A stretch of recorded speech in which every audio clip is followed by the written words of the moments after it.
E agradeceros fundamentalmente a vos que estades aquí acompañándome na presentación do libro para min máis difícil de presentar dos 29 que van na lista.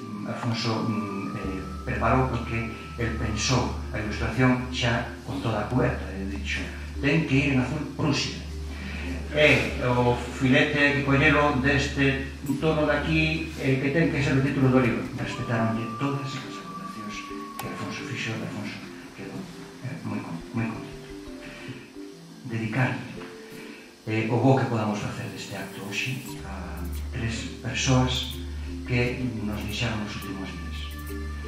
Unha, Marcos Valcárcel, evidentemente, e outra que tamén foi moi importante na miña vida, que morreu moi longe aquí.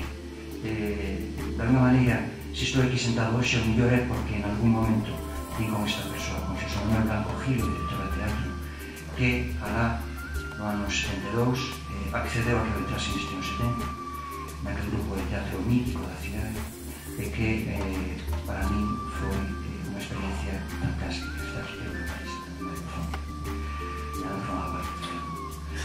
Quero tamén dedicarle a él unha lembranza este acto, e tamén a Xulio Estegolle, que tamén significou tanto para a cultura desta cidade durante o tempo en que foi dinamizador cultural. Podo saber como naceu o libro.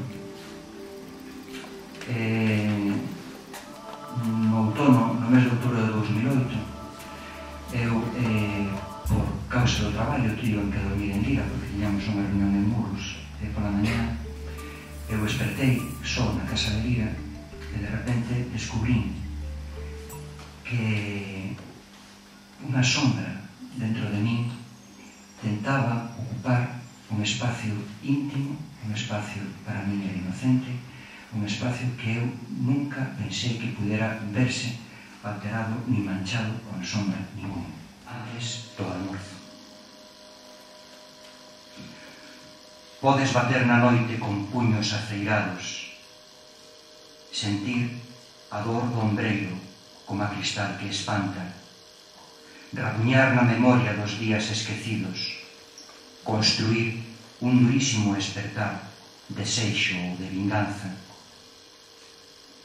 Pero non podes reducir o silencio, nin ignorar que todo é tan sutil como o valeiro que aventa en cada hora, nin deixar de admitir que nada és sen aqueles que te amaron, porción de tempo agasallado, sal, sorriso no que te istes, causa que invocas, cerna de ti, crisálida.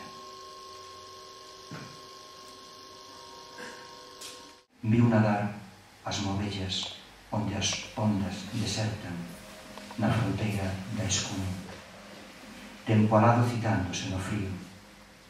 Viu os días deixando pegadas nunha praia de luces e de sombras.